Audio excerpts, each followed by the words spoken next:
Super star Mahesh Babu craze గురించి ప్రత్యేకంగా చెప్పాల్సిన పని లేదు. కృష్ణ వారసుడుగా ఇండస్ట్రీలో అడుగుపెట్టిన మహేష్ బాబు అనతి కాలంలోనే తనకంటూ ప్రత్యేక గుర్తింపు దక్కించుకున్నారు. మురారి, ఒక్కడు, అతడు, పోకిరి, దూకుడు, శ్రీమంతుడు, భరత్ అనే నేను, మహర్షి వంటి సూపర్ హిట్లతో అగ్రస్థానానికి చేరువయ్యారాయన. అందరి హీరోలకు అభిమానులు ఉంటారు కానీ మహేష్ బాబును ఆయన అభిమానులు దేవుడుగా కొలుస్తారు. దీనికి కారణం కూడా లేకపోలేదు. మహేష్ 1000 మందికి పైగా చిన్నపిల్లలకు గుండె ఆపరేషన్లు చేయించి వారి కుటుంబాలకు అండగా నిలిచారు.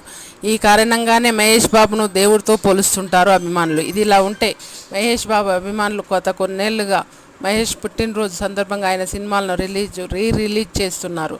ఆగస్టు 9న మహేష్ బాబు పుట్టినరోజు సందర్భంగా గతేడాది ఆయన నటించిన సూపర్ హిట్ మురారి సినిమాను రిలీజ్ చేశారు. అడ్వాన్స్ బుకింగ్లో రికార్డు క్రియేట్ చేసిన ఈ మూవీ కలెక్షన్ల విషయంలో కూడా సరికొత్త చరిత్ర సృష్టించింది.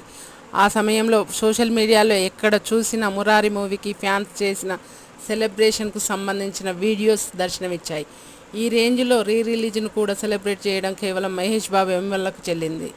ఓ జంట అయితే ఏకంగా థియేటర్లో పెళ్లి చేసుకున్న వీడియోలు సైతం అప్పట్లో సోషల్ మీడియాలో వైరల్ అయ్యాయి.